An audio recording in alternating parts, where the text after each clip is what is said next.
Okay.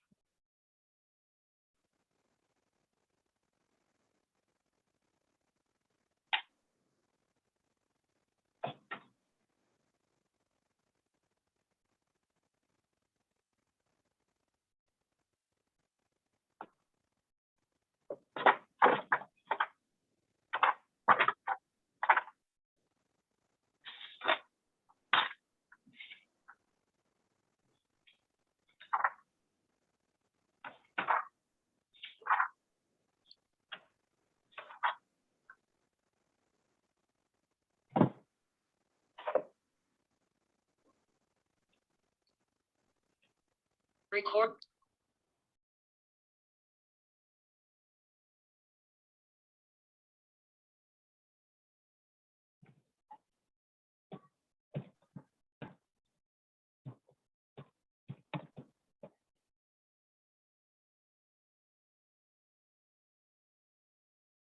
Assalamualaikum warahmatullahi wabarakatuh. Alhamdulillahirabbil alamin wa bihi nasta'in ala umuri dunya waddin. Allahumma shalli ala Muhammad wa ala alihi wa sahbihi wa barik wa sallim. Subhanaka la ilma lana illa ma 'allamtana innaka antal alimul hakim. La haula wa la quwwata illa billah. Amma ba'd. Kak Syida, ibu-ibu dari jemaah Ahsan wa Amala dan semua ibu. Alhamdulillah, kita syukur pada Allah Azza wa Jalla. Saya minta maaf, satunya dari kelas pukul 10 ditunda ke 11 dan kemudian terlewat sikit sampai 19 sekarang baru mula.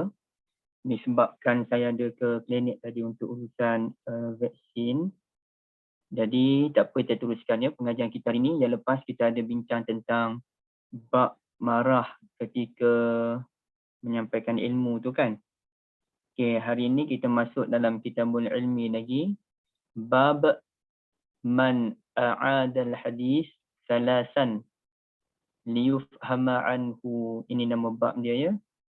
Bab seseorang yang mengulang ucapannya sebanyak 3 kali supaya difahami.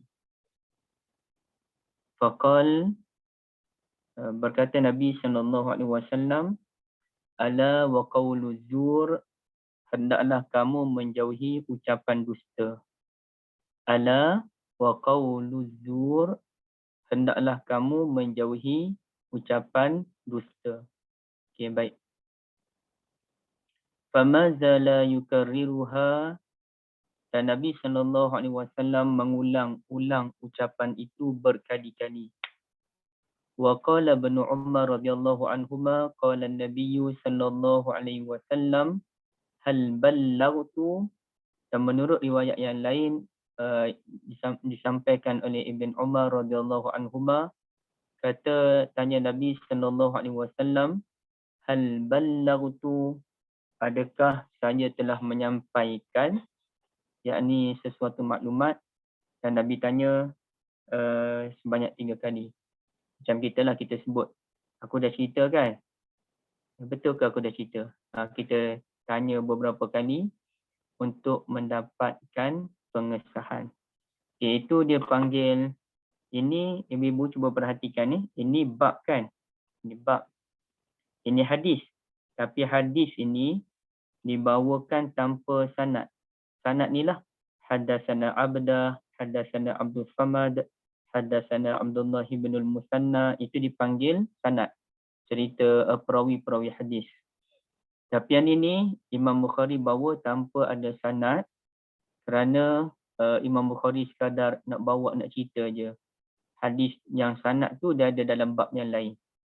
Dalam bab yang lain ada dibawakan sanad. Ataupun dalam hadis yang lain, riwayat Muslim ke apa, ada hadisnya secara panjang. Di sini Imam Bukhari saja je nak bawa secara ringkas. Dan kemudiannya Imam Bukhari bawa maklumat Ibn Umar tadi kan. Okay, ini hadis utama dia.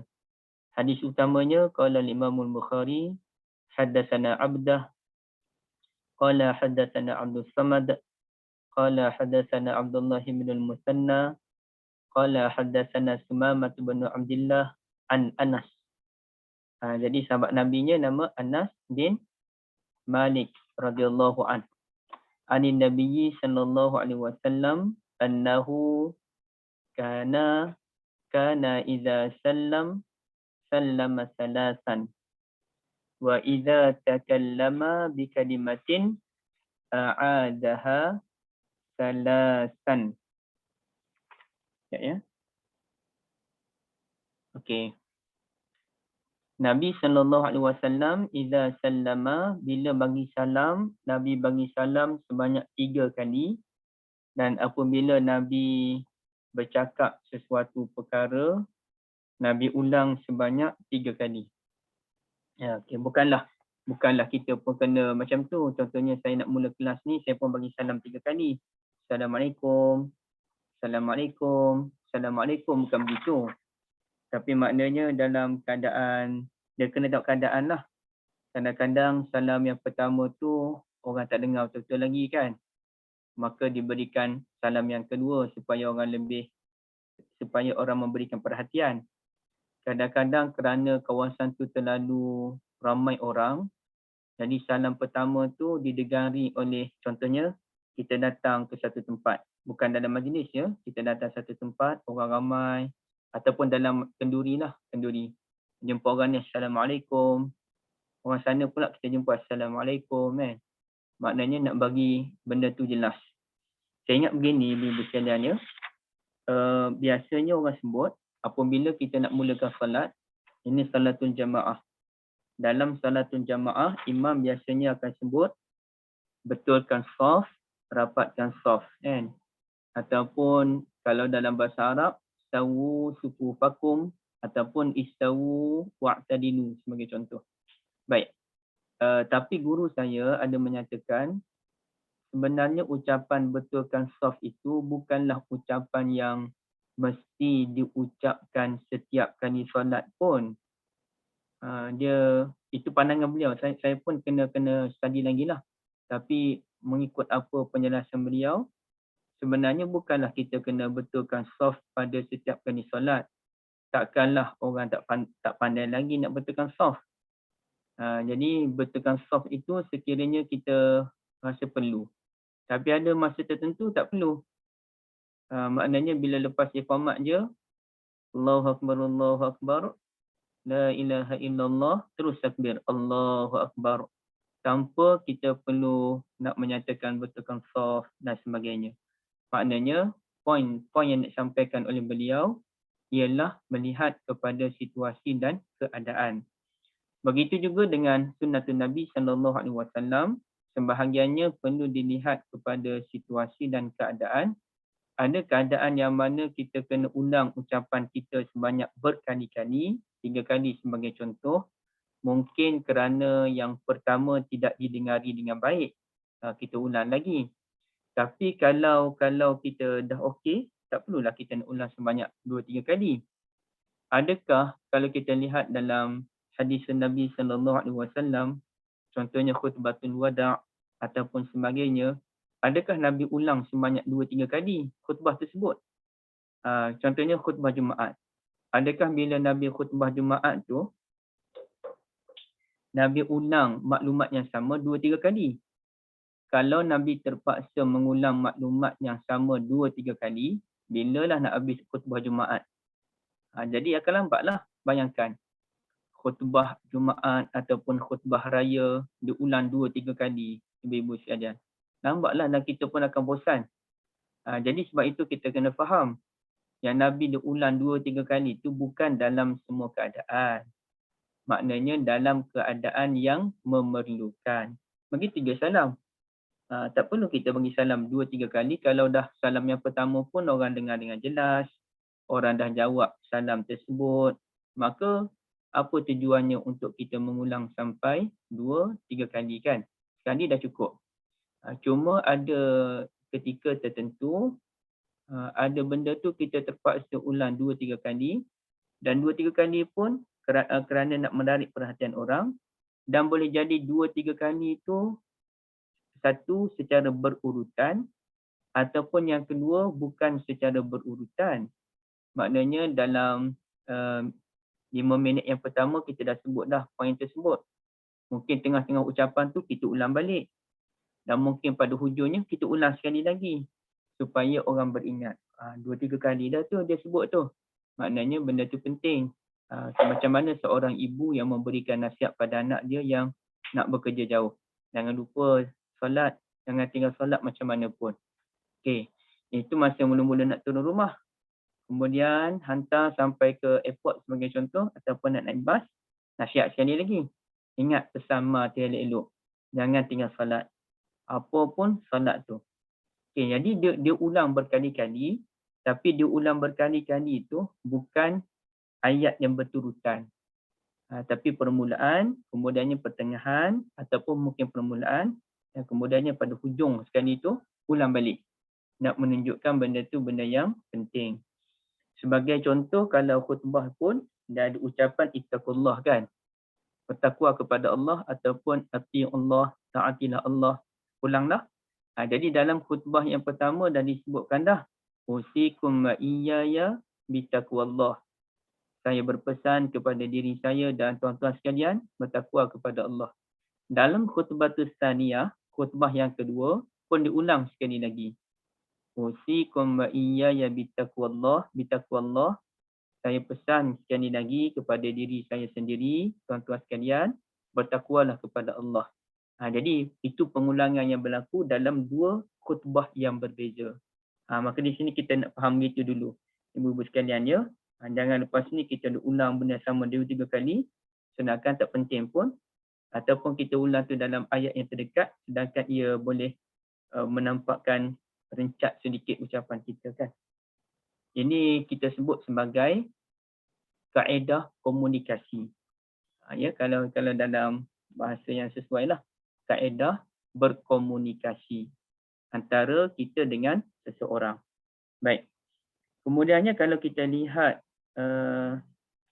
hadis tu yang lain tu sama. Sekejapnya kita nak tengok ada poin penting tak.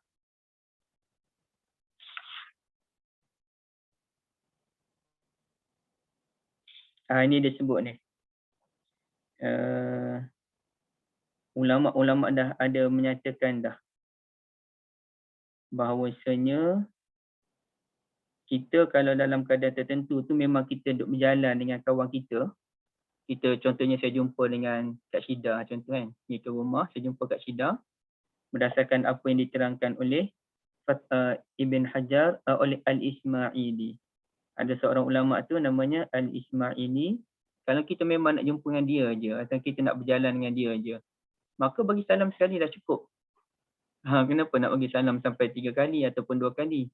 Jadi di sini ulama dulu lagi dah sebut dah macam mana yang salam 3 kali tu apa maksud dia.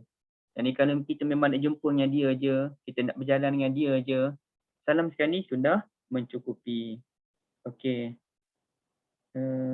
Dan juga dinyatakan oleh Ibn Hajar Al-Asqalani, boleh jadi kita ulang salam sebanyak 3 kali tu disebabkan salam yang pertama tu tidak didengari oleh orang. Jadi itulah sampai kena ulang salam 2-3 kali tu. Okey. Sampaikan ada pendapat seorang ulama namanya Al-Kirmani. Al-Kirmani disebut ucapan salam tu memang kena ulang sebanyak 3 kali. Pendapat Kirmani itu telah dikritik oleh ramai ulama tuan-tuan. Ya. Pendapat Kirmani yang menyatakan kita memang kena bagi salam sebanyak 3 kali itu telah dikritik oleh sekian ramai ulama. Jadi di sini ulama dulu lagi faham dah hadis ini dengan jelas. Bukanlah hadis ini menyatakan idza sallama salasan kena bagi salam 3 kali. Tapi 3 kali itu tengok kepada keadaan. Orang tak dengar ke ataupun orang yang berbeza-beza sebab majlisnya orang sangat ramai. Ataupun mungkin salam yang pertama orang buat tak peduli, duduk masih sembang-sembang kan. Okey, baik. Begitulah. Okey, sebelum kita pindah hadis yang lain, ada isu tak untuk soalan ini? Situasi ni berlaku mesti bila yang berulang-ulang tu? Tak pernah dengar lah kisah macam ni kan? Macam mana Kak? Situasi ni kita bagi salam berkata dengan berulang-ulang ni. Situasi tu berlaku mesti bila Ustaz? Kat sudah aku first time lah dengar hadis berkenaan macam ni. Masa macam saya sebutkan tadi Kak, apabila benda tu penting untuk disampaikan, satu, jadi kita ulang banyak kali. Ataupun kerana orang tidak mendengar apa yang kita sampaikan tu, kita ulang lagi. Itulah. Oh, dia macam ni. Maksudnya, kalau kita pukul rata dengan maksud hadis ni, kita macam Assalamualaikum, Assalamualaikum kan, 3 kali macam tu kan. Ataupun maksudnya bila kita dah cakap, kita ulang lagi perkataan yang sama untuk ingatkan sesuatu lah. Apa tu, bila untuk ayat seterusnya, kita ulang lagi perkataan yang sama juga. Macam kita cakap kita tengah solat, kan dekat anak-anak kita ke, kan. Dia bukan macam, kaedah ingatkan macam ni, kalau kita bercakap tu, ingat baik-baik ya, ingat baik-baik tau, macam tu. Bukan macam tu. Kalau macam tu pun orang pun jadi serabut juga dengan kita yang duk ulang. Itulah sebab kalau kita tak faham, kita tak belajar hadis ni, kita mungkin pemahaman kita macam tu lah kan. Okey, terima kasih Ustaz. Okay. Tapi ada juga situasi yang mana kita ulang 2-3 kali tu sesuai. Contohnya bagi seorang pemimpin kan, dia nak bercakap. Okay, contoh dia sebut, tuan-tuan dan puan-puan sekalian, jangan lupa jaga kebersihan rumah masing-masing. Saya pesan, jangan lupa jaga kebersihan rumah masing-masing. Sekali lagi saya pesan, okey, boleh juga kalau begitu. Ia sesuai. Jadi nak kena tengok kesesuaian. Tapi kalau kita sembang berdua je dengan seseorang, pun sesuai juga. Dia apa pun dia kena tahu keadaan lah. Macam kita bagi nasihat pada anak kita ulang 2-3 kali dalam secara berturutan, ia sesuai, maka tidak ada masalah. Ini pun pernah ada dalam hadis Ya. Perkara ni ada dalam hadis lah Rasulullah. Okey, kasih Kak Cinda. Kak Alina tanya yang salam 3 kali itu tuan rumah tak jawab, kena balik tu macam mana? Itu memang berlaku kepada Umar bin Al-Khattab radhiyallahu an. Jom kita tengok hadis. Saya pun tak ingat hadisnya macam mana tu. Salam ala ahlil bait Umar salam samarah. Saya pun tak tahu macam mana nak cari tu ya. Sekejap saya cuba ya. Wallahu a'lam. Ada tak ada ni? Macam mana nak tengok? Umar. Ada dalam surah An-Nisa ke Ustaz? Yang lupa. Ada ke macam ayat macam mana tu? Memang tak ingat, tapi pernah cover keluar tapi tersilap kot. Tuan nanti kena check balik. Surah An-Nisa tak ada sebut tak ada kali. Tak ada dalam Quran lah. Memang dalam hadis je Ustaz. Dalam hadis yang sebut bagi salam 3 kali itu kan.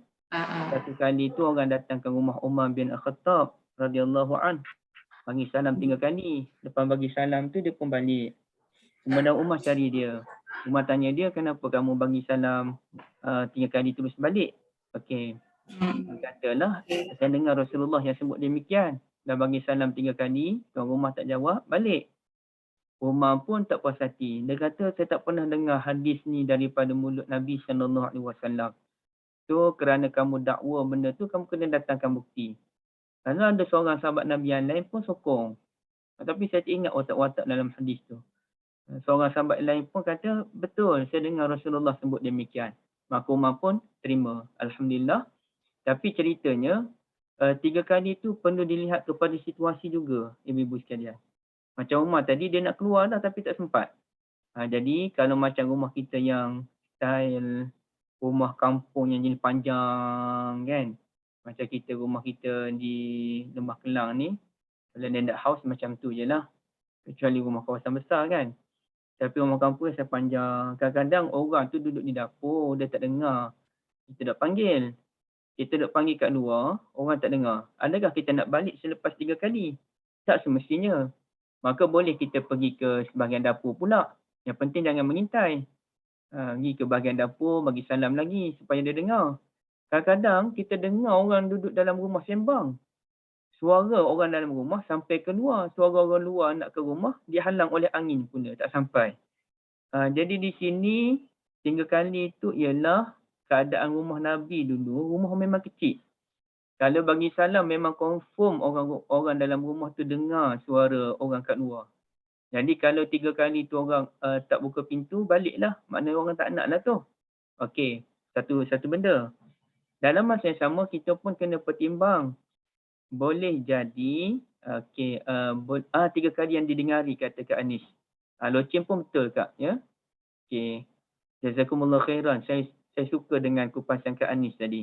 3 kali yang didengari. Boleh jadi tuan rumah tu dia tengah nak pakai tudung kalau orang perempuan kan. Ataupun nak salin baju. Ada orang datang ni nak kena ni lagi. Jadi maknanya kena tengok keadaan. Kita buat contoh yang lain. Bagi salam ni dia tak semesti berturutan. Assalamualaikum. Assalamualaikum. Assalamualaikum. Baliklah. Tak ada dah. Oh, kesianlah tuan rumah kalau macam tu. Okey, hadis ni jumpa. Barakallahu fikum puan, kasih banyak ada hadis Umar bagi salam ni kan. Yang kes tadi dengan Abu Musa Al-Asy'ari radhiyallahu an. Jazakumullah khairan puan. Okey, baik. Kadang-kadang kan ada orang yang hantar barang-barang post ni. Saya pun biasa dengar, bagi salam tak berhenti. Assalamualaikum. Assalamualaikum. Assalamualaikum. Ya Allah, sakitnya tinggal kita duk dengar. Tapi tak pernah positif lah dia bagi salam tu dia doakan. Tapi doa ni dah ada adab. Ya, doa ni dah ada adab. Kalau kita terjemahkan salam tu ke dalam bahasa Melayu, cantikkah? Salam sejahtera. Salam sejahtera, salam sejahtera, salam sejahtera. Jadi tak cantik lah kan? Jadi sepatutnya dia kena ada adab. Bagi ruang pada tuan rumah dulu. Assalamualaikum. Okey, tuan rumah dengar dah. Bagi tuan rumah rehat dulu. Kita relax lalu. Memang kita ada kerja, kita nak cepat. Tapi adab kena jaga kan. Jadi kadang-kadang saya bila orang hantar barang, Assalamualaikum tu tak berhenti 3 kali. Lelah kita keluar. Kita pula kena jawab Waalaikumsalam dalam keadaan mengah-mengah tadi. Jadi cantiknya, bila kita bagi salam, antara salam 1 dengan salam 2 tu dia ada jarak dia. Assalamualaikum. Okey, tenanglah dulu. Tak dengar lagi. Assalamualaikum. Okey. Ataupun kita dekat sikit ke sebab kita penting. Contohnya dahulu masa saya balik mengundi dulu. Saya ingat. Bukan isu nak mengundi lah. Saya pun pergi ke sekolah tu dengan berjalan kaki. Sampai nak dah sampai dekat sekolah tu, saya nampak ada seorang budak kecil dalam usia 2-3 tahun. Rumah dia ni ke dalam sedikit. Tapi budak kecil tu berjalan sampai tepi jalan. Saya terkejut. Macam mana boleh budak kecil 2-3 tahun berjalan sampai tepi jalan ni? Kereta bukan main lagi. Saya pun cepat-cepat dukung dia pergi ke rumah. Dan kita dengar suara orang dalam rumah tu. Duk sembang tu kita dengar. Bagi salam berkali-kali. Lama saya panggil. Saya panggil juga. Banyak kali lah, lebih lah daripada 3 kali. Baru dia keluar. Terkejut dia keluar. Saya kata ni anak ni dah sampai tepi jalan dah, saya sebut. Jadi kalau saya ambil tindakan 3 kali, tinggal je lah dan Nabi kata 3 kali, selesai lah. Kalau aku lebih 3 kali, bida'ah, langgar sunnah pula. So saya tinggallah budak kat situ. Apa yang berlaku pada budak tu bukan tanggungjawab saya adalah, nak saya bagi salam 3 kali, Nabi kata kena balik.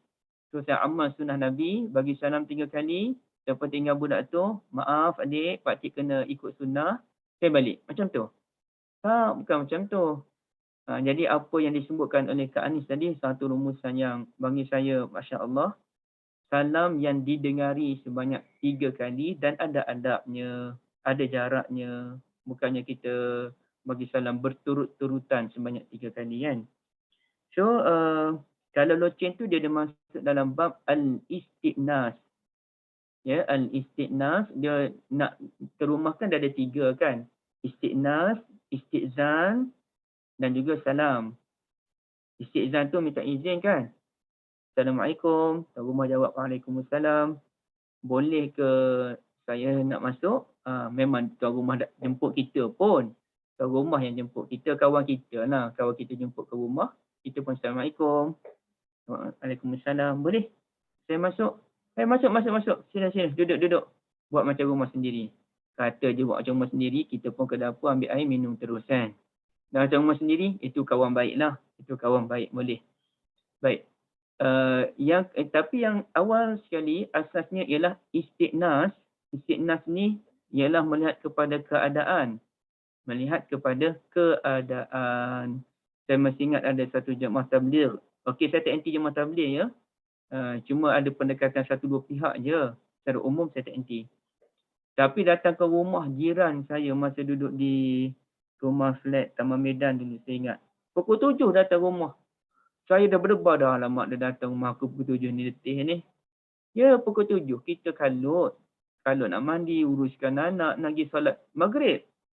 Pukul 7 duduk ketuk pintu orang nak dakwah. Jadi rasanya ya Allah tak sesuai. Dia tak ada konsep al-istiqnas. Istiqnas setiap keadaan. Contoh kita pergi rumah dia, kereta banyak. Maknanya dia ada ni keluarga dia tak sesuai kita nak datang. Kecuali dia bagi. Dan istiqnas zaman sekarang paling simple, WhatsApp ataupun call. Kita call, boleh tak nak datang rumah pukul 3? Ada benda nak sembang. Datang lah, okey je. Sampai rumah tu tengok kereta banyak. Kereta banyak ni macam mana ni? Kereta banyak ni adik-adik aku je. Diorang keluar pergi makan. Kereta memang banyak tapi guna satu kereta keluar pergi makan. Tak ada masalah pun. Okey, sebagai contoh. Itu istiqnas. Kalau salam pertama dan kedua tidak dengari, kita kuatkan volume, tak ada masalah kuatkan volume. Tapi dalam keadaan kita berdoa. Bagi salam ni paling penting, mesti ada niat doa. Semoga Allah As-Salam menjaga orang yang mendapat salam tersebut. Ya. Baik. Wallahu a'lam. Babun. Okey, sekejap ya saya type. Saya sengaja type depan ibu-ibu ni.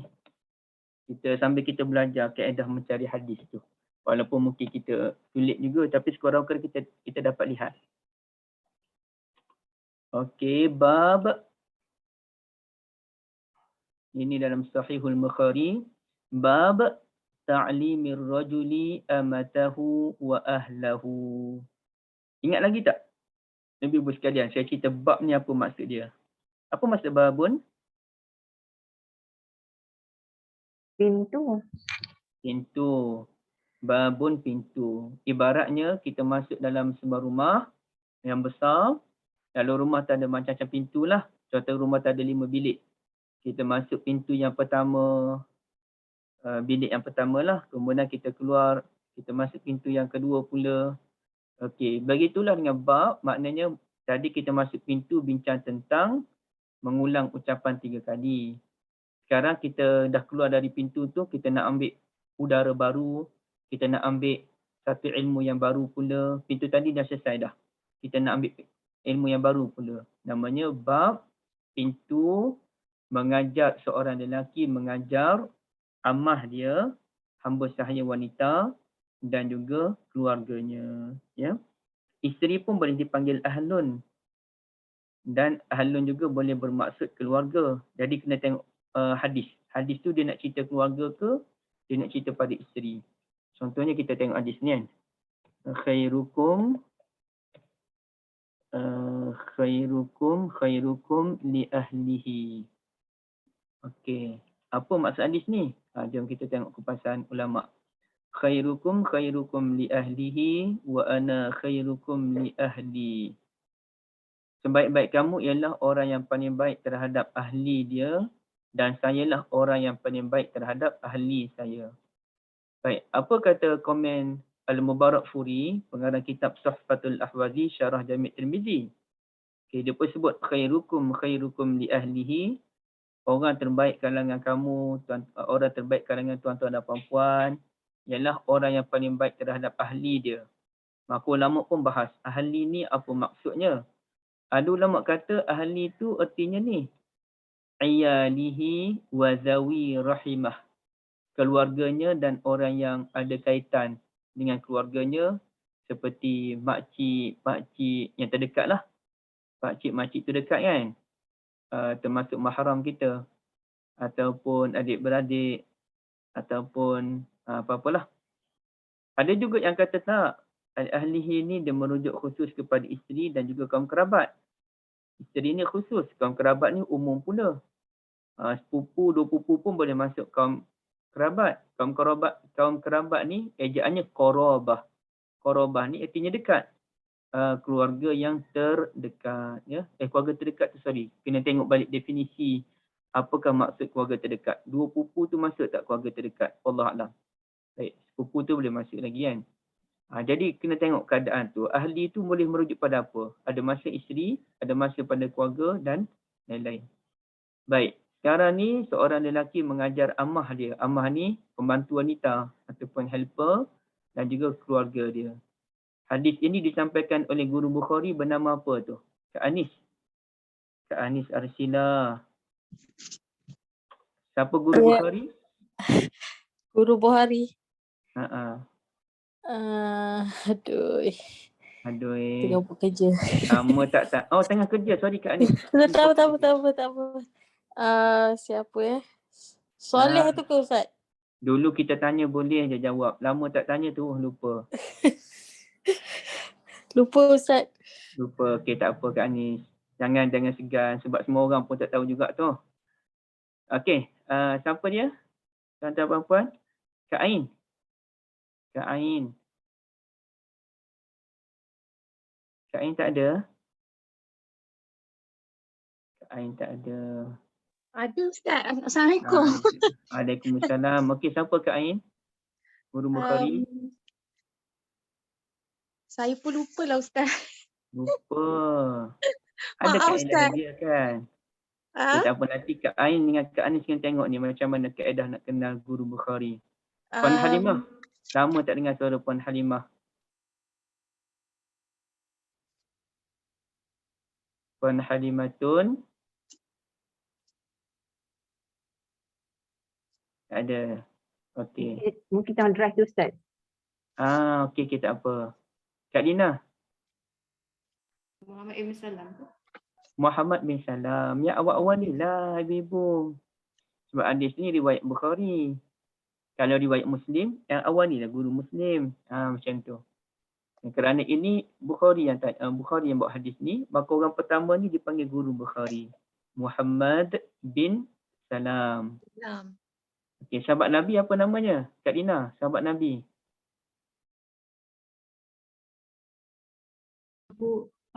Kejap. Alah, Ustaz jangan scroll. Ada Tak sana mesti sebut nama. Abu Burdah. Abu Burdah bukan. Sahabat Nabi. Kejap.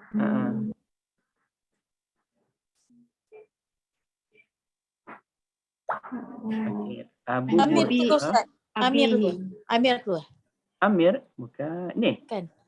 Bukan. Bukan. Bukan. Soleh dah. Soleh. Allah kejauh pula. Ini makin jauh. Ayah kepada Abu Burdah. Naam, ayah kepada Abu Burdah. Abu Burdah mengambil hadis ini an abihi daripada ayah dia. Jadi ayah Abu Burdah itulah sahabat Nabi. Siapa dia ayah Abu Burdah tu? Aduh, siapa nama pula ayah Abu Burdah ya? Saya pun tak tahulah. Kita tengok jap. Abu Burdah namanya. Sorry. Saya pun tak tahu apa nama ayah Abu Burdah ni. Abu Burdah bin Abi Musa al-Ash'ari, Masya Allah. Abu Musa al-Ash'ari yang hadis yang puan apa kongsikan tadi Puan Balqis kongsikan tadi hadisnya daripada Abu Musa al-Ash'ari. Jadi Abu Burdah tu anak Abu Musa al-Ash'ari rupa-rupanya. Saya pun tak tahu. Okey, qala Rasulullah sallallahu alaihi wasallam salasatun lahum ajran. Salasatun lahum ajran. Ada 3 benda ni boleh memberikan 2 pahala kepada kita. Masya Allah ya. Ada 3 benda ni kalau orang tu dia ada 2 ganjaran pahala. Siapa tu? Rajulun min ahlil kitab amana bi nabiyhi wa amana bi Muhammadin sallallahu alaihi wasallam. Seorang lelaki yang dahulunya kalangan ahli kitab yang dahulu beriman dengan nabinya, sama ada beriman dengan Nabi Musa ataupun beriman dengan Nabi Isa alaihi wassalatu wassalam. Kemudian apabila Nabi Muhammad sallallahu alaihi wasallam datang, mereka beriman pula ataupun dia beriman pula kepada Nabi Muhammad sallallahu alaihi wasallam. Jadi besarlah level dia. Dulu dia ahli kitab, beriman dengan Nabi Musa, ahli Taurah. Contohnya Abdullah bin Salam. Kemudian bila Nabi sallallahu alaihi wasallam datang, dia ikut pula ajaran Nabi Muhammad. Jadi ada 2 ganjaran pahala besar dia dapat. Okey, baik. Ataupun siapa sahabat Nabi yang pencari agama, tuan-tuan dan puan-puan sekalian? Ingat tak? Ni betul Kak Dina. Hatta tasatnisu wa tusallimu, betul. Apa dia? Siapa jawab tadi Kak Dina? Salman Al-Farisi. Salman Al-Farisi radhiyallahu anhu. Kak Syida tadi. Salman Al-Farisi ni sebelum jumpa dengan Nabi SAW, dia dah berguru dengan 3 orang dah. Tapi guru yang pertama dia kata bagus guru pertama, cuma ambil duit orang. Dia kata ambil duit orang. Kemudiannya guru yang kedua okey, guru yang ketiga pun okey, dan guru ketiga itulah yang bagi tahu dia. Dia tanya guru ketiga dia. Masa dia berguru dengan yang kedua tu dia tanya dah, siapa lagi saya nak berguru dengan siapa lagi? Kalau tok guru dah tak ada nanti. Tok guru dia kata kamu pergi ke satu tempat, ada lagi seorang yang ahli ibadah, yang pegang agama dengan betul, jumpa dengan dia. Salman Al-Farisi pun cari, pergi jauh, merantau jauh jumpa dengan tok guru tu. Orang agama Nabi Isa lah tuan-tuan, agama Islam di bawah Nabi Isa. Okay, dia pun duduklah dengan tok guru tu. Sampailah sekali tok guru sakit, dia tanya tok gurunya, lepas ni saya nak ikut siapa lagi? Dia kata setahu saya lah tak ada dah orang lain yang macam saya sekarang, tak ada dah yang pegang agama Islam versi Nabi Isa secara betul, tak ada dah. Tapi dengar-dengar ni Nabi akhir zaman nak muncul. Kamu pergi cari di Mekah. Nabi akhir zaman. Dan dia pun sebut tanda-tandanya. Ada tanda Khatamun Nubuwah yang dibahaskan oleh siapa hari itu? Khatamun Nubuwah? Ustaz Zahiruddin. Ustaz Zahiruddin bahas tentang Khatamun Nubuwah. Kemudiannya dia tak makan sedekah dan ambil hadiah. Dan satu lagi saya lupa. Dan Salman Al-Farisi pun pergilah cari dan jumpa Nabi Muhammad SAW. Dan ketiga-tiga tanda tu ada pada diri Nabi Muhammad SAW. Okey, baik, satu. Yang kedua, wal abdul mamluk idza adda haqqallah wa haqqa mawali. Idza adda haqqallahi. Saya tak faham kenapa dia ada 2 baris ni. Nampak tak? Pada perkataan Allah tu dia ada atas bawah kan? Sebenarnya Allahi. Idza adda haqqallahi wa haqqa mawali. Seorang hamba sahaya yang mana memenuhi hak Allah dan hak Tuhan dia. Tuhan dia suruh buat apa, dia buat. Tapi hak Allah, salat, puasa, yang tu dia tak tinggal. Dia tidak tinggal solat, puasa. Baik. Ataupun apa-apalah. Maknanya dua-dua dia buat. Hak Allah dia buat, hak Tuhan dia pun dia buat. Dan begitulah dengan orang gaji sebagai contoh ataupun pekerja. Dan bab pekerja ni lah Kak Syida kan, saya cukup. Ya Allah tak tahu kata apalah Kak Syida. Pengalaman saya cukup pahit dengan bab orang kerja bahagian rumah ni. Contohnya, bukan nak burukkan sesiapa, ini hanya pengajaran kita. Kita panggil orang untuk baiki bilik air kita, ada yang nak baiki sikit bilik air kan. Okay, bila baiki tu ambil masa sikit lah. Sebab kita nak cari barang, kemudian datang balik, suruh dia buat. Kita dah tinggal dah ni, abang ada sejadah ni, ini tempat untuk salatul asar. Saya pun keluar lagi beli barang. Balik-balik dia pun sama buat kerja, tapi itulah. Dia solat tak solat asar tu. Dekat maghrib dah habis. Jadi saya tak tahu nak kata macam mana. Aduh, beratnya hati. Pun pernah saya panggil ada seorang pakcik tu untuk baiki sikit lah. Pasal wiring kat rumah ada problem. Minta dia pasang lampu sikit. Tempat baru. Lepas tu, dia masalah lambat-lambat sikit. Saya kata, pakcik, waktu solat nak habis dah ni. Pakcik ni solat dululah. Nanti pakcik datang balik. Sebab tak tahu. Dia pulang balik. Dia ni baik dengan saya, memang cakap lembut lah. Tapi masa tu dia tengah stres sebab dia buat tak jadi. Ada problem sikit. Saya minta pakcik baliklah dulu, nanti sambung lah. Tak apa, saya siapkan dulu. Dah. Saya pun nak kata apa. Tapi pengajarannya saya tak ambil dah lah. Walaupun saya baik-baik juga, jiran pun. Saya baik juga dengan dia, tapi nak ambil tu tak nak. Bukan tak nak apa, sebab kita tak nak terlibat. Kerana kita suruh dia buat kerja, tak pergi solat. Hatta tinggal solat Jumaat pun. Dan kita pesan dah Jumaat dah ni, berhentilah dulu kan. Tak apa, saya nak tengok dulu. Benda ni jadi tak jadi. Saya pun kata, ya Allah, ini semua pengajaran. Saya tak boleh dah. Kecuali saya kena buat perjanjian. Okay, saya boleh terima cek untuk baiki rumah. Saya tak ada masalah. Kita pun bayar dia pun nak kerja kan. Tapi dengan satu syarat. Bila waktu solat, kena berhenti solat. Lambat pun tak apa. Nak solat lambat sikit pun tak apa, yang penting solat. Saya sediakan tempat tinggal, saya sediakan tempat sejadah, saya sediakan sekian, yang penting solat. Saya nak buat perjanjian macam tu dah. Dan alhamdulillah saya berkenalan dengan seorang lagi jiran, muda 6-7 tahun lah daripada saya. Saya nampak dia okey. Saya dengan dia lah. Baik, maknanya bukan senang lah tuan-tuan ya. Dia tak terikat dengan kita pun. Dia tidak terikat kita, kita tak paksa pun kena siap dalam masa 1 jam. Tak. Tapi untuk dia memenuhi hak Allah, dalam keadaan dia nak memenuhi hak manusia, cukup sulit. Walaupun kita tak ada pun, kalau pakcik siap lambat, potong. Bayaran. Tak ada, kita tak sebut pun.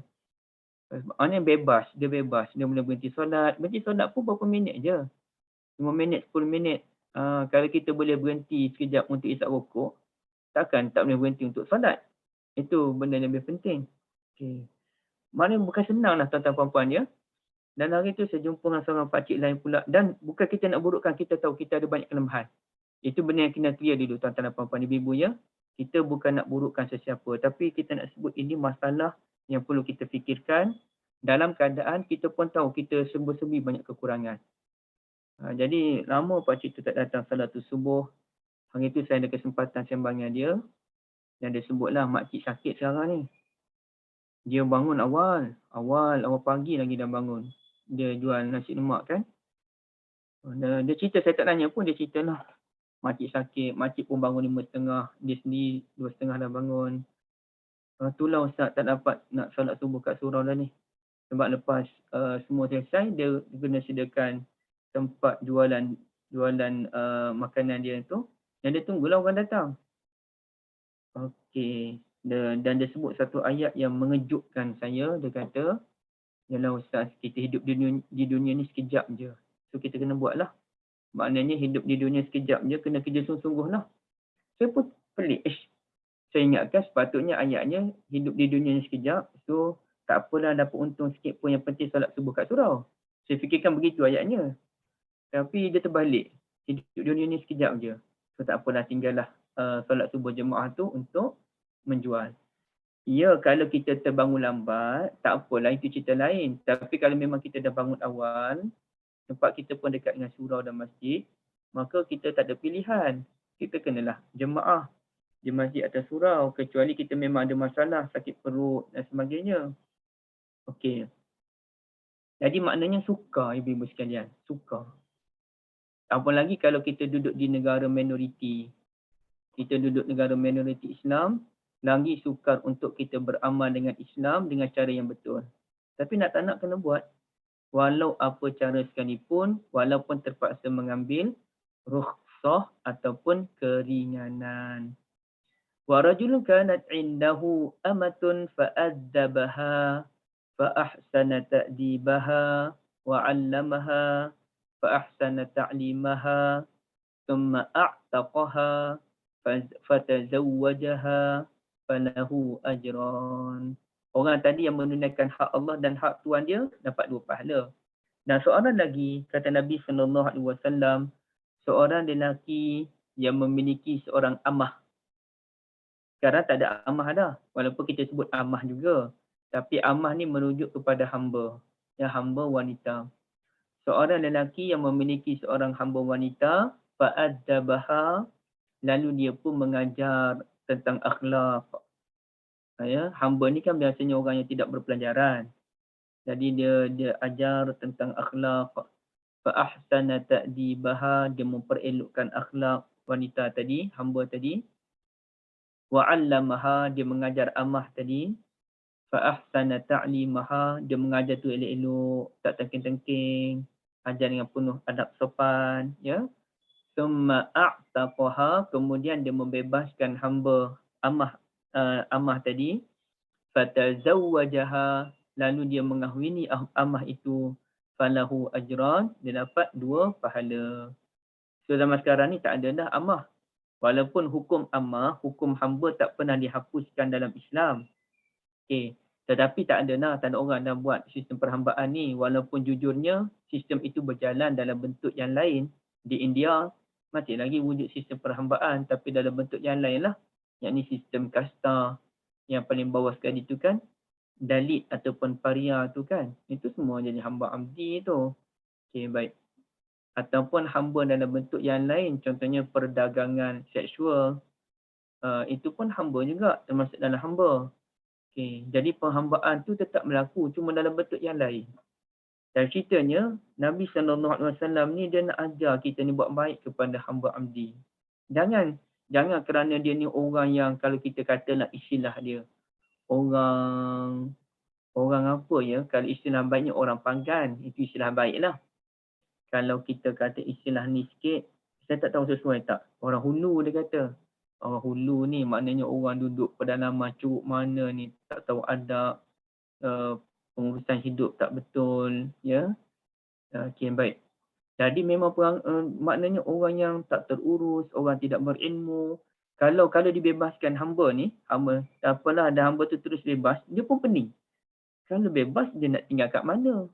Dia nak makan apa? Dia nak buat kerja apa? Dia tak sebarang kelayakan, sijil apa semua tak ada. Ibaratnya begitu. Jadi lebih baik jadi hamba, dia buat kerja, Tuhan disediakan makanan. Sebab itulah agenda Nabi SAW bukan membebaskan hamba serta-merta.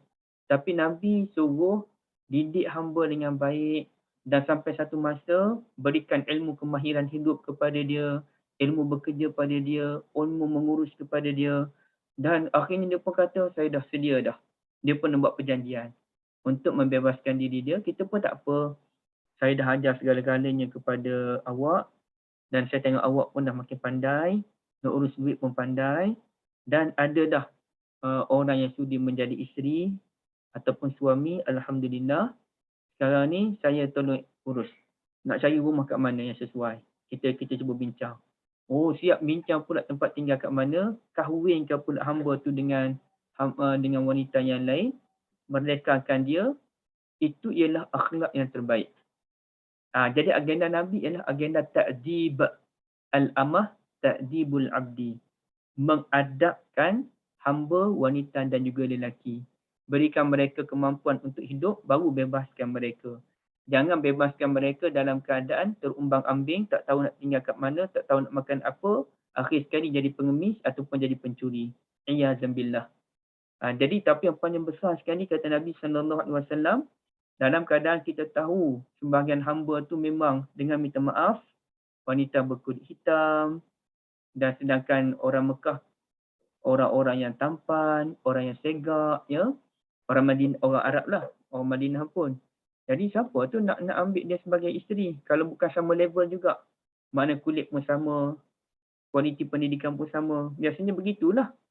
Tapi kalaulah tuan dia tengok, tuannya kesian, tuannya ajar amah tadi, walaupun dari sudut rupa tuannya jauh lebih tampan daripada si hamba, tapi sampai satu masa dia pun sebut pada hamba tersebut, okey, saya bebaskan awak dan saya ingin memperisterikan awak sebagai suri hidup saya, macam mana? Hamba tadi pun, ya Allah, ada juga orang nak kat dia, ada juga orang sudi memperisterikan dia, maka orang yang berbuat demikian mendapat pahala yang berganda-ganda. Baik. Jadi dalam keadaan kita memahami bahawa bangsa Arab ketika itu biasa hidup dalam keadaan berpoligami kerana tuntutan hidup pada masa tersebut. Ya? Sebab perang biasa berlaku, dan bila perang berlaku, berapa ramai orang lelaki yang meninggal dunia dalam perang. Dan bila ramai meninggal, ramai yang menjadi balu. Bila ramai jadi balu, maknanya anak-anak siapa yang bagi pendidikan. Nak cara hidup anak-anak ni, 3-4 orang ni ataupun lebih. Sedangkan pada masa tersebut, ruang pekerjaan untuk kaum wanita sangat sempit. Ya, ruang pekerjaan untuk kaum wanita sangat sempit. Yang biasa kerja ni lelaki lah yang tanggung keluarga. Bukan Islam tak bagi wanita bekerja, tapi ruang pekerjaan masa tu pada peringkat awan Islam sempit. Okey, jadi begitu. Kalaulah balu tadi dibiarkan sahaja tanpa ada orang menjaga dengan hubungan yang sah sebagai suami, payah. Maka sebab itulah biasa zaman Nabi ataupun sebelum itu mereka mengahwini balu, mengambil tanggungjawab menjaga balu tersebut dan menjaga anak-anak balu itu. Dan anak-anak tiri dia lah. Tujuannya untuk menjaga masyarakat pada masa tersebut sesuai dengan keadaan itu. Zaman sekarang tak ada lah isunya. Bukanlah menafikan tak boleh, tapi isu yang ramai wanita lelaki meninggal kerana perang pun tak berlaku dalam zaman sekarang. Jadi berlaku adanya perbezaannya. Jadi di situ kalaulah seorang lelaki itu mendidik amah dengan baik, mengajari dengan sopan santun, kemudian mengahwini hamba itu ataupun amah tersebut, maka dapat pahala 2 bentuk. Ya, dapat pahala 2 bentuk. Okey. Apa falahu ajran. Wallahu a'lam. Ada sebarang soalan? Tuan-tuan dan puan-puan, ibu-ibu sekalian, silakan. Yes, kalau macam kalau siapa tu? Silakan.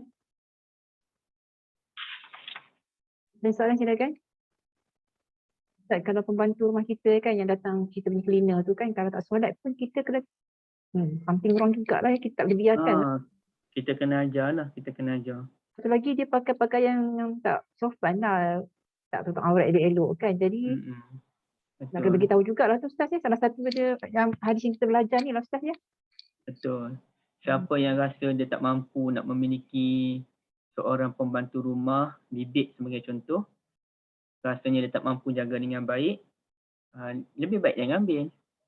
Kalau saya lah, lebih baik jangan ambil. Kalau ibu-ibu tanya saya rasa saya tak boleh. Apalagi berlainan gender. Jadi bagi saya tak sesuai benda tu, saya tak ambil. Tapi kalau orang tu perlu dan dia boleh jaga dengan baik, ya ambil lah. Tapi dengan syarat jaga dengan baik. Jadi itulah. Dan bukan senang untuk kita pastikan dia pun dapat hak yang sama. Kita tak boleh rendahkan kedudukan dia. Apa yang kita makan, dia makan. Apa yang kita pakai, dia pakai. Bukan senang. Jadi sebab itu kalau nak ambil tu, kena ambil dengan tanggungjawab. Bukan ambil sekadarnya sahaja. Maknanya kita kena tukar tanggungjawab juga Ustaz ya. Sebab kalau dia tak solat, dia tak betul. Jangan kita suruh dia bersih rumah sampai anak kita tak pandai bersih rumah. Kak Nina betul lah tu kan. Jangan kita suruh dia buat semua benda sampai anak kita pun tak pandai nak buat apa-apa. Sampai kita pun tak peluh-peluh. Tak boleh begitu. Jadi bagi saya lah, kalau rasa tak sesuai jangan ambil. Ambil ni jika terpaksa je. Okay. Ada orang yang sebab itu benda penting. Apabila kita dah berkeluarga, mindset yang paling jelas ialah anak kita tanggungjawab kita. Ada bahagian guru bertanggungjawab. Tapi dalam bab mengajar Quran, mesti kita nombor satu. Guru yang pertama kan. Kemudian dia nak kembangkan lagi kemahiran dia, tak apalah. Okay. Kalau kami ni anak nombor 2 tu memang kamilah guru Qurannya. Kamilah yang ajarnya. Begitu juga dengan apa-apa sajalah. Dia tak boleh serahkan pada tok guru semata-mata. Ibu bapa tu nombor 1. Termasuk kemahiran-kemahiran hidup yang lain. Wallahu a'lam. Nama pun pembantu ataupun helper. Bukannya pengurus. Hanya pembantu. Jazakumullah khairan Kak Lina. Kak Lina super mom. Ya? Kak Lina dia super mom. Amin. Amin insya-Allah. Amin. Dia semua diuruskan sendiri. Allahu akbar. Ada soalan ke? Silakan. Tapi Ustaz kan, Kak Syirah tengok kalau kita engage pekerja untuk repair rumah ke apa semua kan, kalau orang Bangla tu Ustaz, dia solat tu Ustaz. Dia bersih-bersihkan diri, dia solat je kat ruang mana ada tu. Dia solat kalau orang Bangladesh. Bangla. Tapi kalau orang Indon tu memang tegar lah, susah sikit lah. Itulah betul. Orang Bangladesh antara orang yang menjaga solat. Saya setuju. Solatnya laju lah. Itu solat laju lah. Tapi kurang-kurangnya laju tu masih sah menurut mazhab Hanafi yang tidak meletakkan tamakninah sebagai rukun. Jadi mana sekurang-kurangnya solat. Yang kita naknya solat, bukannya tinggal solat kan. Sebab Ustaz ada pandangan pada orang Indonesia lah kan. Dia orang tu kalau macam dia bekerja, dia macam boleh kata apa, dia jamak solat tu. Kalau kata dia orang buat satu hari lah, kalau kata tinggal waktu Zuhur, dia orang buat sampai untuk asar nanti balik rumah, dia orang qada balik semula. Macam tu lah dia orang punya pandangan lah kan. Kalau jamak betul tu boleh tahan lagi lah. Kok boleh buat lagi. Bimbangnya jamak pun tak buat. Itulah. Tak tahulah alasan dia saja ke rasanya kan. Sebab kita dah sediakan. Betul. Dan kita kena tahu jamak ni boleh dibuat. Jamak yang, jamak ni asasnya kerana musafir, kerana ketakutan. Selain daripada itu boleh, tapi dia tak boleh jadi tabiat. Dia tidak boleh jadi kebiasaan. Contoh jamak kerana jam. Boleh. Tapi tak boleh jadi kebiasaan lah. Takkan setiap hari nak kena jamak. Dah tahu jam, masa tu memang jam. Kena urus lah macam mana cara nak solat. Nak solat kat mana, kena tahulah tempat checkpoint nak berhenti. Takkan setiap hari nak jamak kan. Maknanya dia boleh jamak tapi dia tak boleh jadi kebiasaan. Okay. Pekerja tak solat ni memang lambat sikit Ustaz nak tarbiyah. Betul. Solat ni benda yang paling asas. Bila benda yang paling asas ditinggalkan, kacau lah. Wa umuduhu as-salah, kata Nabi kan. Dan tiang bagi agama itu solat. So bila tiang tu tak kukuh, rumah tu tunggu roboh lah. Sebab itu sebahagian ulama', khasnya ulama' Hambali menyatakan sesiapa yang tidak solat sebenarnya bukan orang Islam. Dia orang kafir. Cuma bila mati tu kita urus secara Islam lagi. Sebab kita tak tahu. Bila kita tak tahu, kita urus secara Islam. Tapi di sisi Allah kafir. Kerana itu amalan yang paling utama. Bila tak buat, apa bukti keislaman dia kalau solat pun tak buat? Jadi di mana bukti keislaman? Okey. Allah A'lam. Okey, kalau tak ada, kita teruskan sedikit lagi. Saya kira yang lain tu tak apa. Dia punya perbahasan dia panjang lebar tu.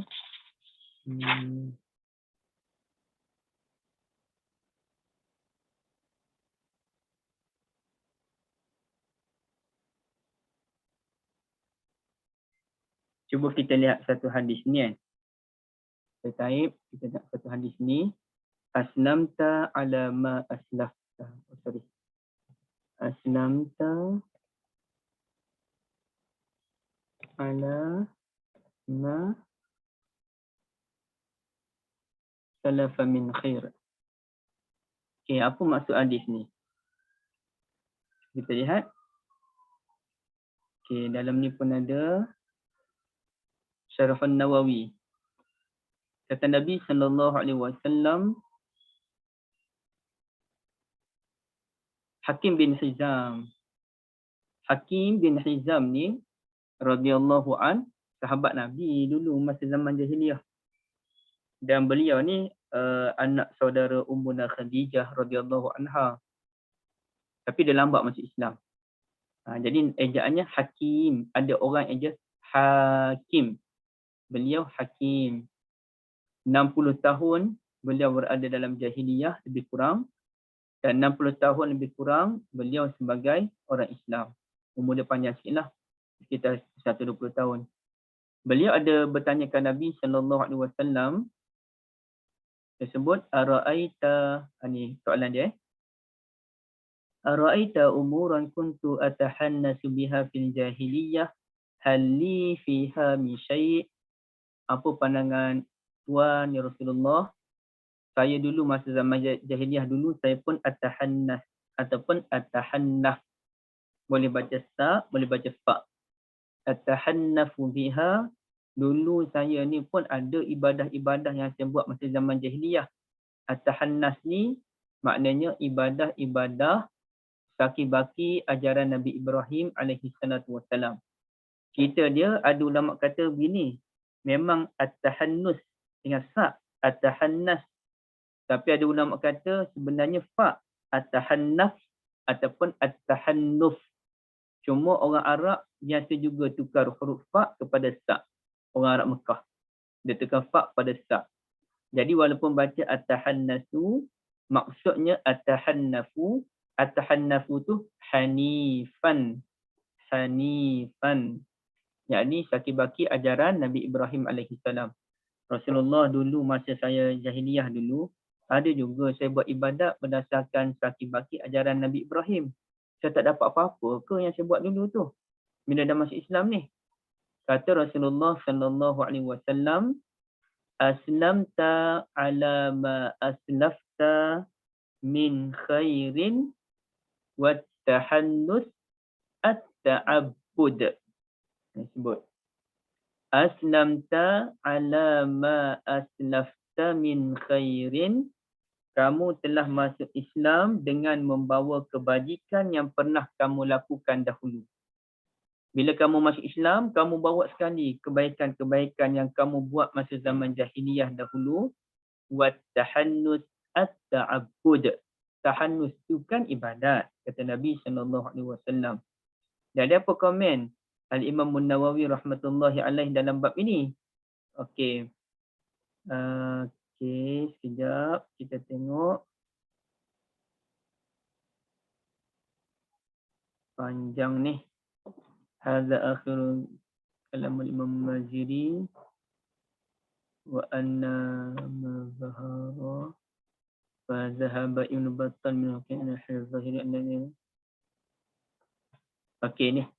Ini pandangan muhaqqiqin wa annahu idza aslama al-kafir wa mata 'ala al-islam, apabila seseorang kafir itu memeluk Islam dan mati dalam keadaan Islam, yusabu 'ala ma fa'alahu minal khair fi halil kufr, mereka mendapat pahala apa yang mereka lakukan, kebaikan-kebaikan yang mereka lakukan semasa jahiliyah dahulu. Artinya, kalau mereka buat kebaikan sebelum mereka Islam tu, pahala tu tak dapat apabila mereka memeluk agama Islam. Sebaliknya, kejahatan semuanya dihapuskan oleh Allah Azza wa Jal.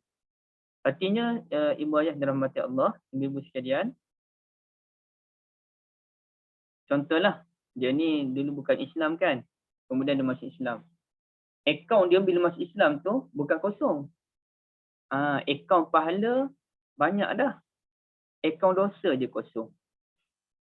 Dulu masa dia bukan Islam tu dia suka tolong orang.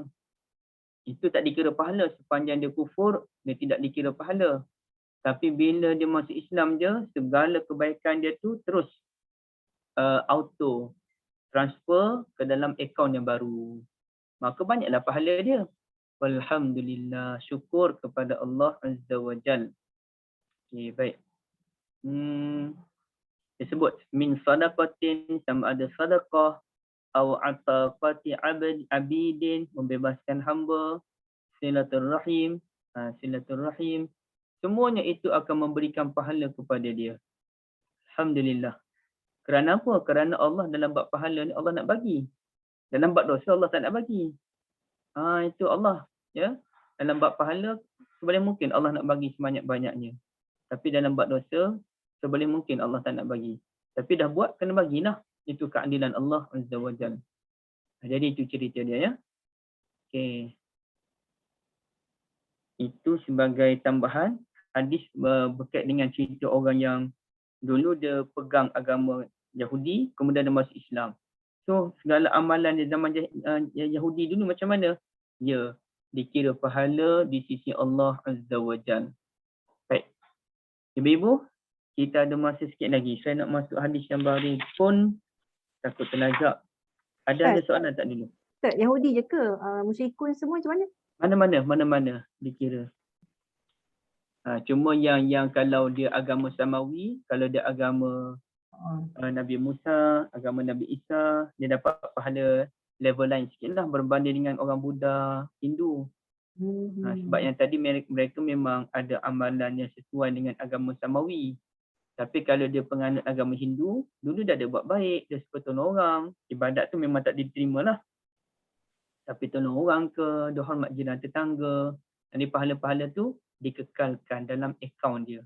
Dulu tak dikira pahala. Bila masuk Islam je, dan je ditukar jadi nama pahala.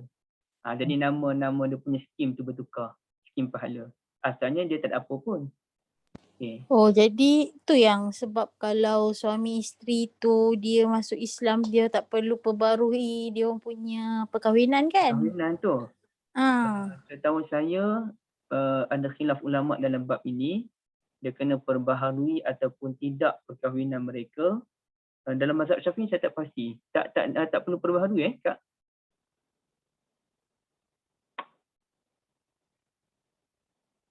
Apa Ustaz?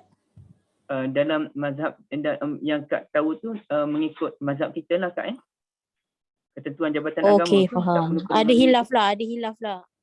Ada Ada hilaf lah kiranya. Yang tahu Kak macam mana Kak?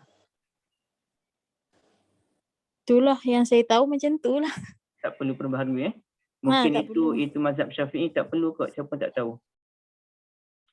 Cuba kita tengok ya. Hal dia tarik dia apa benda pun tak apa. Tajdidun nikah. Hal yajuzu tajdidun nikah. Iza aslama dot.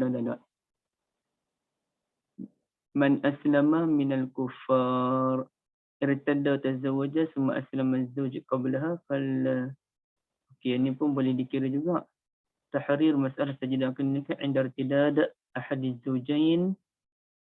Okey, idza kana az-zawjain inda islam ahad az-zawjain min akhir wasalla tajdid akan beriddah. Oh ni bab murtad misalnya, tapi sama je bab murtad dengan ikut. Kita cuba lihat fatwa bin Baz, adakah kita kena tajdid nikah balik jika dia kahwin dengan orang kafir itu? Mana-mana merujuk Allah ala tariqatihim al-kufar idza aslam aqarru ala ankihatihim falam okey, tak tahulah saya cakap mana, tapi itu cerita kalau orang kafir dua-dua masuk Islam, maka tak adalah nikah, memang nikah itu diteruskan. Wallahu a'lam.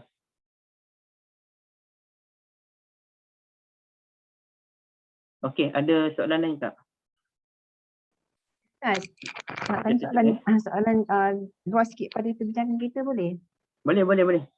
Ustaz, Fadhal, silakan. sekarang ni kan apa kita kalau boleh kita sentuh sikit isu semasa lah kan berkenaan dengan perlu tak perlu kita bagi belajar daripada guru berkaitan dengan dalil kan? Okey. Kan sebab Kak Syeda pernah belajar di satu tempat itulah di negara di negeri antah berantah kan dalam kelas tu ustaz tu siap cakap jika ada belajar perlukan hujah, perlukan dalil, tinggalkan, tak perlu majlis ilmu macam kita hadir majlis ilmu macam tu ustaz. Lepas tu Kak Syeda pun macam masa tu kita masih lagi dalam awang lah kan, tak tapi sekarang ni bila kita dah belajar semua tu, bila nak bahasa satu pun kita macam Kak Syeda, kalau apa pun ada refer kat ustaz kan, tanya ustaz hadis ni sahih ke, dari sekian ke kan, jadinya kan apa yang pendapat ustaz ya kalau macam kami orang bawah-bawah ni kan, yang baru nak perlu start. tahu dalil atau tak perlu tahu dalil Sebab orang baru-baru ni kan macam kita yang mau nak belajar ni lah ustaz kan, pada kakak-kakak macam-macam. Apa nasihat ustaz? Ada beberapa benda yang perlu kita maklumi ya. Satu, kita kena tahu definisi masyarakat awam. Masyarakat awam ni dia macam ni. Saya pun masyarakat awam juga. Contohnya dalam bab vaksin, saya baru cucuk booster vaksin Pfizer. Kak Ina ya. Tak sangka dapat Pfizer juga akhirnya. Okey, baik. Kalau dalam bab vaksin ni, kalau orang tanya saya vaksin ni bagus ke tak bagus, saya kata saya masyarakat awam dalam bab ini. Saya tak tahu apa pun hujahnya. So kena tanya orang macam Kak Nina lah ataupun mana-mana doktor. Kerana mereka lah orang khusus dalam bidang tersebut. Okay. Kemudiannya kalau dalam bab kita kata dalam bab ilmu apa ni, yang design rumah apa benda ni, okey, inferior lah apa benda ni, kalau tanya saya, tolonglah bagi cadangan nak buat rumah macam mana cantik, nak bagi cantik kawasan dalam apa, manalah saya pandai benda tu. Saya masyarakat terlalu awam, nak cerita pun tak pandai, teori apa pun saya tak tahu. Okey, jadi kita ni boleh jadi kita masyarakat, kita khusus dalam satu benda, tapi kita masyarakat awam dalam benda yang lain. Okey, dalam bab, walaupun saya ni mengajar dalam bidang agama, tapi saya hanya dalam bidang Al-Quran dan hadis. Kalau fiqh pun fiqh salah. Tapi kalau dalam bab zakat, saya masyarakat awam dalam bab zakat, saya tak tahu. Saya ada pegangan saya, itu hanya untuk saya je. Untuk saya cerita pada orang tak boleh. saya sekadar cerita pada orang terdekat boleh lah. Okay. Jadi kalau nak tanya pasal haji, saya masyarakat awam dalam bab haji. Saya tak tahu, bab haji pun tak pernah. Jadi jangan tanya saya pasal haji. Saya tahu haji itu wajib bagi orang yang ada kemampuan, tu saja. Tapi lebih-lebih saya tak tahu. Okey. Jadi kita ada, kita ni masyarakat yang khusus, orang yang khusus dalam satu dua bidang je. Yang lain semuanya kita masyarakat awam. Okey, satu benda. Okey, kita khusus dalam bab agama pula. Sebab isu Kak Syida sebut tadi, bab agama kan. Bila kita sebut bab agama, maka kita lihat masyarakat awam ni terbahagi kepada dua juga. Satu, masyarakat awam yang memang tak pandai lah. Terutama zaman-zaman dulu, zaman-zaman Kak Syida and gang pakai tudung pun tak berapa betul lagi kan. Zaman-zaman dulu. Mak saya pun sekolah Arab bukan main lagi, tapi pakai scarf je. Pakai tudung kecil. Baik, zaman dulu. Memang suasananya begitu kan. Okey. Ataupun kita duduk mengajar di satu kawasan pedalaman. Memang masyarakat tak tahu apa pun. Okey, itu tak apalah. Itu satu bahagian. Tapi kalau kita nak sembang dengan dunia zaman sekarang, ada lagi ke? Memang ada, tapi orang yang duk mengaji. Yang tak mengaji tu cerita lain, tapi orang yang pergi mengaji tu, kita nak kata lagi ke dia masyarakat awam yang tak tahu apa-apa. Jadi macam ibu-ibu ni bukan masyarakat awam dah ni. Ini masyarakat belajar. Talibul ilm. Ibu-ibu ni termasuk dalam bab penuntut ilmu. Baik. Jadi bukan masyarakat awam yang biasa-biasa, tapi dah level talibul ilm ataupun talibah. Baik. Jadi di situ kena faham masyarakat awam pun ada dua level, yang biasa dan juga yang belajar. Okay. Yang kedua. Yang ketiga, ibu-ibu kena tahu bahawa sebahagian orang agama ni pun bukan pandai pun. Melainkan hanya pandai berbicara. Bahasa mudahnya orang yang belajar agama ni kadang-kadang, ini bahasa kita lah, ibu-ibu minta maaf banyak lah. Saya sebut benda ni sebagai satu renungan bersama kan. Yang belajar agama ni kadang-kadang sebab tak pandai je bidang lain. Ada yang minat, ada yang memang minat bidang agama, ramai juga. Tapi ada yang tak tahu nak belajar bidang apa dah. Hantar ke pondok, masa pondok tu sibuk bunyi orang. Bukan nak belajar rajin pun. Jadi sebenarnya kalau kita sembang pun bukan pandai pun. Cuma sebab pandai sembang tu. Menampakkan kealiman dia. Jadi bayangkan orang yang mengajar ni sebenarnya bukan pandai sangat pun. Masyarakat yang dikatakan masyarakat awam tadi sebenarnya pandai. Masa sekolah dulu dia lah yang pandai. Dia lah yang belajar top, yang duk belajar dapat top apa tu. Tapi dianggap masyarakat awam, diperlekeh-lekehkan kemampuan mereka. Jadi saya rasa kalau hidup ustaz tu hidup zaman tak boleh cerita pasal dalil, itu zaman dulu bolehlah nak sembang. 100 tahun yang lepas. Tahun 1984, tahun saya baru lahir. Tahun 1980, tahun 1990, bolehlah nak sembang macam tu. Tapi tahun 2021 ni, zaman orang boleh cari maklumat di internet. Maknanya orang boleh cari ilmu masing-masing. Tapi tak cukup lah ilmu macam tu. Tapi maknanya orang boleh cari maklumat tu. Tiba-tiba kita nak kata masyarakat awam tak perlu dalil. Ini kita kata hidup zaman dulu kuno sangatlah pemikiran tu. Ya? Amat-amat kuno. Satu lagi yang akhirnya, tapi ada juga beberapa benda, tak perlu cerita dalil pun. Kalau benda tu benda yang simple, benda yang memang dah bukan satu benda yang pelik. Orang dengar apa orang boleh terima, tak boleh dalil. Tapi kalau kita sibuk bawa benda yang pelik-pelik, yang bukan-bukan, kalau orang tanya dalil, kena ceritalah dalil. Kita bawa ajaran yang pelik-pelik. Bila orang minta dalil, kita kena ceritalah dalil. Jangan guna alasan, minta dalil ni bukan satu ajaran agama. Kita kena cerita je, orang awam dengar je. Habis tu nak orang awam diperbodoh-bodohkan dengan ajaran-ajaran kita yang bukan-bukan. Macam tu. Come on lah, orang awam pun dah bijak pandai lah sekarang ni. Ya, bahkan mungkin lebih bijak pun daripada ustaz tersebut. Tapi malangnya sebahagian orang awam merelakan dirinya terus ditipu oleh ustaz yang sebenarnya tidak bijak berbanding dengan mereka. Ya, ini bahaya. Itulah sampai satu masa tuan-tuan dan puan-puan sekalian, ibu-ibu sekalian, orang agamawan ni dia sombong. Dan Islam ni banyak kali dah jatuh kerana orang agamawan yang sombong macam ni. Dia belagak, dia rasa dia hebat. Itulah benda peringatan untuk saya lah terutamanya. Belagak. Kita rasa kita mampu semua benda. Bukan dalam bidang agama je. Semua benda kita nak masuk. Dan kita rasa kita lah orang yang paling penting dalam semua benda. Jadi ini masalah yang paling besar menimpa golongan agamawan. Mereka rasa mereka ni penting dalam semua benda. Padahal tak pun, masing-masing ada bahagian masing-masing kan. Itulah wallahualam.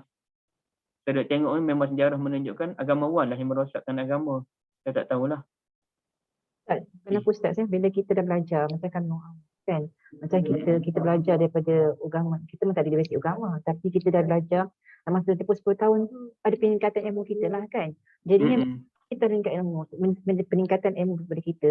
So jadi kita kita belajar hadis dan kita tadabbur Al-Quran ni. Banyak sangat benda-benda yang kita jumpa, boleh kita tak tahu dalam Al-Quran tu macam ni, tapi masyarakat kita amalkan perkara ni. Tapi dalam Al-Quran sekian.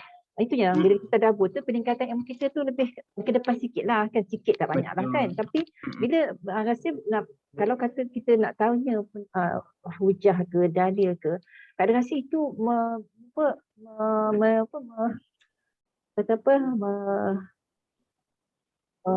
mana seseorang itu kalau kata macam Syidah surah rumah tangga, walaupun surah rumah tangga tapi orang kata level ilmu tu walaupun dia seorang rumah tangga tapi dia nak tahu benda tu tahap mana dia berada dekat situ, dekat tempat tu kan. Maksudnya ni ilmu demikian, dia boleh beramal ke tidak ke kan. Jadi benda tu penting lah pada kami yang baru, orang kata memang tak ada basic agama. Bila belajar tu nak kata benda tu yang sahih lah, betul yang ada dalam Quran, dalam hadis kan. Tak tahulah sahabat-sahabat semua tu.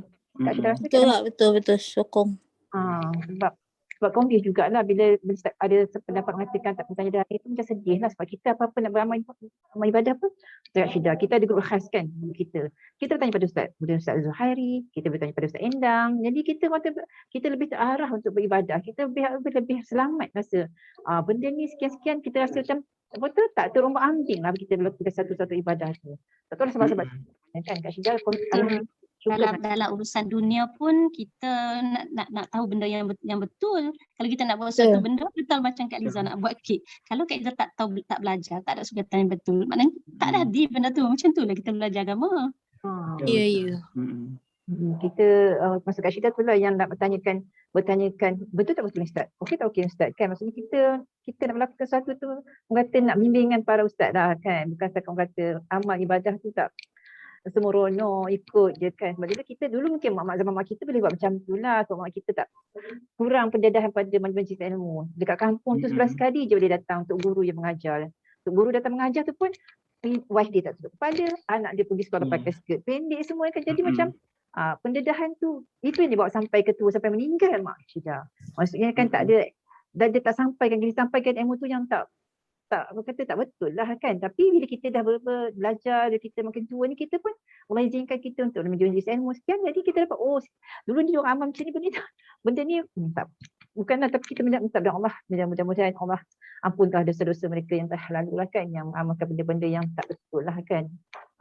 Itulah saja kan. Alhamdulillah Ustaz atas pencerahan hari ini Ustaz. Okey, terima kasih banyak Kak Syidah. So sahabat-sahabat semua, saya tak ada soalan kot ya. Masing-masing dah nak ke dapur kot, dah lapar masing-masing. Itulah. Saya pun nak sedia sikit, lepas tu nak solat zuhur dah. Okey. So dengan itu kita endkan sesi petang pagi hari ini dengan lepas Tajwid Kafarah dan juga surah Al-As. Subhanakallah.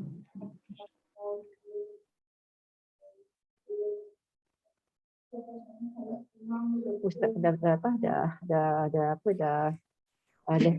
Ustaz keluar. tu sebab balik dia tukar vaksin. Jazakumullah khair. Tak sudah. Iya. Assalamualaikum. Assalamualaikum. Kita belajar hadis insya-Allah, mudah-mudahan saksi di sisi Rasulullah SAW yang kita cinta dekat dia, kita beramal benda-benda yang baginda pesan dan terus kita amalkan insya-Allah, mudah-mudahan Allah terima amal ibadah. Amin amin rabbal alamin. So dengan itu Kak Syidah endkan sesi pagi ni dengan lepas assalamualaikum warahmatullahi wabarakatuh. Jom kita ke dapur cari apa yang patut. Lina, sila. Lina tak lebih ke dapur ya. Duduk kat situ dulu lagi. Saya awal lagi dah masak. Kan ni. Dah masak pagi tadi. Okey. Terima kasih sama-sama. Sama-sama insya-Allah. See you insya-Allah.